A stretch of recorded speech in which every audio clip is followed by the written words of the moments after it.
dito sa observation naman ni Sir Ronald Llamas dito po sa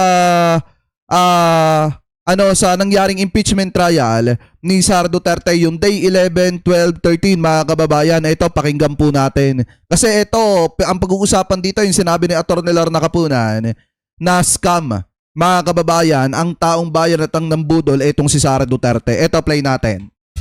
Pag-usapan naman natin ang naganap na impeachment trial at iba pang mga ganap sa politika. Makakausap natin ang isang political analyst, dating kalihim, at isa sa mga host ng 4 Alas. Walang iba kundi si Sir Ronald Llamas. Magandang hapon, Sir Ronald. Magandang hapon din, Nina. Kamusta ka? Mabuti naman po. Ang una kong tanong ay may kinalaman sa scam. Sir Ronald, na hindi ko naman tatanong kung na-scam ka na. Pero tinawag na-scam ni Attorney Lorna Capunan yung paggamit ng confidential funds, yung ginawa ng OVP at ng DepEd. Sa tingin nyo, malakas ba yung ganitong framing? Ay, shoutout kay Sir Jerome Cabalida ha. Mega love shoutout po sa inyo ha. Diyan sa Cebu. Ayan, shoutout po ha. Para po sa public perception at sa mga senator judges? Yes, dahil marami kasing maraming ipinakita yung prosecution na mga documentary evidence para suportahan yung claim nila na somewhat may scam na nangyari rito. Siyempre, yung matagal na nating alam, yung pangalan ng mga binigyan daw nung budget, no? Sila Piato, sila Nova, sila Tempura, no? etc. Pero ngayon ay mas lalong lumalabas yung mga dokumento na parang ang may scam. Dahil nga, lumalabag mismo ito dun sa circular governing confidential fund ng COA. Tama. At yun yung nakita dun sa testimony ni Wamil at saka nung isa pang testigo, nakalimutan ko lang yung pangalan, na pinesinta today. Na talagang mayroong malinaw na mga violations. Kaya kung hindi mo na-liquidate yung budget na ibinigay sa iyo in the hundreds of millions, talagang may presumption na nagamit mo yan personally, hindi yan nagamit ng iyong opisina, kaya ini-issuehan ka ng notice of disallowance. Yun yung pinakamahalagang manifestation na merong scam na nangyayari. Ayun. And yun nga, kasama ba dito yung unusual daw ayon sa COA na ginamit yung, for example, gamot bilang reward sa mga informants tulad nung kay Mary Grace Piatos, for example, na binigyan raw, tama ba? 70,000 para raw sa gamot? Yeah, maniniwala ka ba dyan mga kababayan? Magbibigay ng 70,000 para sa gamot. Diba sa isang tao lang? Aba, pagka ganyan mga kababayan, napaka-generosity ng OVP. Dahil handa pala siyang magbigay sa isang tao ng worth 70,000 para po sa gamot. Ang tanong, nasan yung resibo? Diba, nasan yung supported documents? Yan yung mahirap kasi dyan mga kababayan pag walang resibo, pag walang supported documents, lalabas po talaga na gawa-gawa lang yung mga acknowledgement receipt at invento lang talaga yan para makapangulimbat. Yes, dahil nga ibang usapin pa kung saan ginamit yung mga intelligence fund, halimbawa sa kanilang mga assets, kanilang mga witnesses, kanilang mga safe houses, na kahit doon nga ay may nakikita silang mga red flags. Dahil halimbawa, mga safe house na sobrang mahal ng renta, no? At saka mga assets na medyo parang hindi ka paniwala yung kanilang mga pangalan, no? Aliases. Pero ibang usapin pa, itong mga aliases na ito ay may mga gastos katulad ng mga grocery, katulad ng furnitures, katulad ng mga gamot na clearly bawal even for confidential funds, no? So ibang usapin pa yung mga nagastos na may question at red flag, iba pa yung talagang clearly ay bawal o pinagbabawal sa confidential fund. So nagpa-pile up ito. No, kaya nga naging debate itong mga acknowledgement receipts na kine-question ng defense na baka hindi tugma yung acknowledgement receipts ng defense at saka ng prosecution. Kaya ginawa ni Prosecutor Lorna Capunan, di sige, gamitin na lang natin yung ebidensya nyo na artificial receipts dahil para mabilis na yan, para wala ng away, dahil lahat naman yan ang galing sa COA. Tama. Kasi mga kababayan, ganito lang naman yan para hindi na rin kumain ng mahabang oras, di gamitin na lang yun sa defense kung nagdududa yung defense team mga kababayan sa dokumento na hawak nito pong prosecution. O di kung may pagdududa, yung dokumento na lang ng depensang gamitin para mabilis yung proseso. Oo, may ganong klaseng hirit yung prosecution. Ano pong masasabi nyo nga pala kay Attorney Lorna Capunan? Mga Yung hirit. isa kasing Oo. problema dito sa article of impeachment na ito, dito sa confidential fund, ay masyadong na-over proceduralize. Ang pinag-uusapan dito, yung bulto ng usapan, yung mga documentary evidence. Halimbawa, COA reports, no, tax reports, bank reports, at iniisa-isa yan. Kaya medyo tedious para sa mga nanonood. O, ang ayaw ng prosecution ay mag-sign off yung mga nanonood dahil Tama. napakalaga ng nanonood as the court of public opinion. No, so ang ginagawa ni Lorna Capunan, medyo pinapasaya niya ng konti. No, halimbawa, sasabihin niya, para matapos na ito dahil gusto ko pang manood ng pelikulang The Odyssey, no? Or sasabihin niya, Kasi sa totoo lang mga kababayan kung ang napapanood natin, nakikita natin, puro kumparahan ng mga dokumento, mawawalan talaga tayo ng gana. Yung iba aantukin. Yung iba, since hindi gaano naintindihan yung pinag-uusapan mga kababayan, aalis na lang. Yan yung ayaw mangyari ni Attorney Lorna Capunan. Kaya nga nire-request niya sa prosecution mga kababayan na sa prosecution sa defense na yung dokumento na lang nila ang gamitin para mabilis yung usapan. ay sige, yung ebidensya na lang gamitin natin na usually hindi ginagawa sa isang korte. No, gagamitin mo yung ebidensya na iyong kalaban para lang mapabilis, no? Opo. So, Tama. nagagamit ni Ay, shoutout kay Ubi Makapuno. Meron po bang bagyo sa PH? Ang pagkakaalam ko meron, may yung pangalan. Tapos meron pang Dolphin na susunod.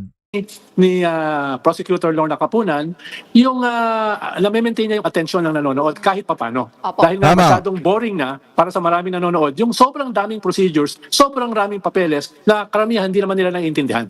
Opo. At kabilang nga dyan yung meron daw 111 disbursements sa loob lang ng isang araw noong December 23, Grabe 2022 yun. na puro buong numero at walang butal. Normal ba Yes. ganitong cashing out bago magpasko raw o pampabilis lang para raw maubos yung fund? Natawa ako dahil nakita ko lang yung mga ganyang klaseng budgeting dito sa investigasyon ng Blue Ribbon Committee dito sa mga flood control projects. Mga numero na wala man lang butal. Kaya very suspicious. Ganun ka-eksakto yung pagkakagastos, no? Usually may mga butal yan no? Kaya ginamit nila yan. 111 na paggasto sa isang araw mga kababayan, walang butal. Putik, napakalupit gumastos nun. Biro niyo 111 isang araw ginastos. To emphasize the point na malamang merong mga anomalies dito. Malamang Tama. meron nga ditong scam. Bakit ganyan ka-eksakto yung mga numero ng pera? Oo nga.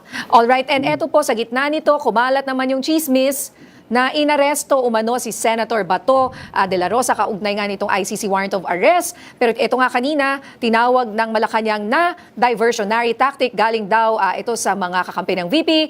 Tingin niyo po ba epektibo yung mga ganitong ingay para matakpan daw ang COA revelations sa impeachment? Well, posible naman yon. Lalo na nanggaling kasi yung initial na balita o chismis sa mismong abogado ng ni Bato, si Tama. Attorney Jimmy Bundok. No, yung kanyang mga patutsada na bad news. At sinuportahan naman ito ni isa pang abogado na isang fugitive, si Harry Roque. So malinaw, nagsimula ito sa kampo ng mga DDS. Ah. No? At kumalat ito, ang dami nga nagte-text sa akin, ang dami nagtatanong. Ang sabi ko sa kanila, fake news yan. No? Fake news yung balita na yan.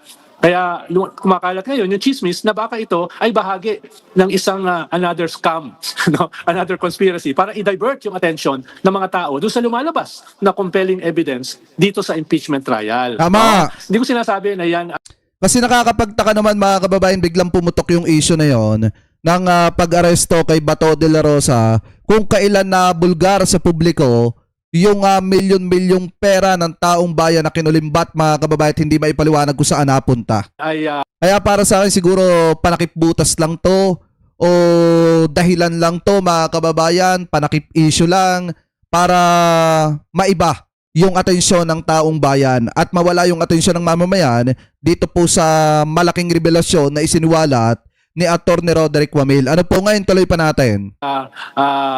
absolutely totoo. Pero the suspicion remain dahil nga doon sa konteksto, dahil doon sa mga circumstances na nangyayari around the impeachment. Pero kayo po, Sec Ronald, wala no? Fake news talaga. Walang nakamataan daw Yes. siya sa Amerika or something, nahuli doon. Wala Yes. ganon. wala, at least for now, Opo, no, at for least now. yesterday, at least today, no, ay walang ganun na walang basihan yung ganyang klaseng chismis. Ibang usapin kung bukas ay mahuhuli siya or sa isang linggo. Pero as of yesterday and today, lahat yan ay fake news lang. Opo. At samantala, napansin din, Sec Ronald, na parang hindi ito sumisipot si Senator Loren Legarda sa impeachment court ngayong linggo. I think since Monday.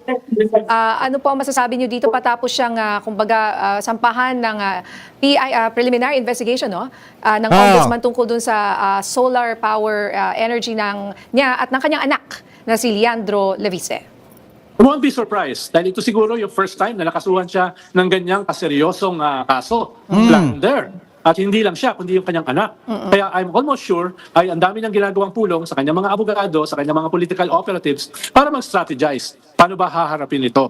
Lalo na, nakita niya na dalawa sa kanyang kapwa-senador ang nakulong, isa ay nagtatago, no, at may posible pang iba na makasuhan at makulong. Kaya Grabe, tinding kahihiyan ito mga kababayan pagka nakulong si Senator Loren Legarda dahil sa plunder. Dahil sa kanyang anak. Diba?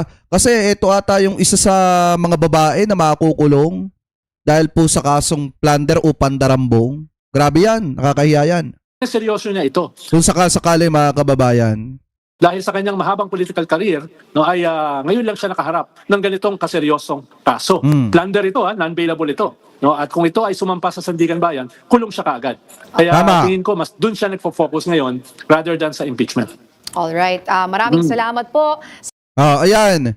Maliwanag mga kababayan din yung observation ni Sir Ronald Ali Llamas dahil ayon sa kanyang pananaw mga kababayan, talagang malaki at matindi yung ginawang pangungulimbat dito mga kababayan ng ating Vice Presidente at nung iba niya mga kaalyado. Kaya nga mga kababayan, sa totoo lang, kung ako dun sa defense team ni Sara Duterte para mabilis matapos itong mga usapang ito, pumayag na sila na dokumento nila ang gagamitin. Ito, partida na nga yan eh.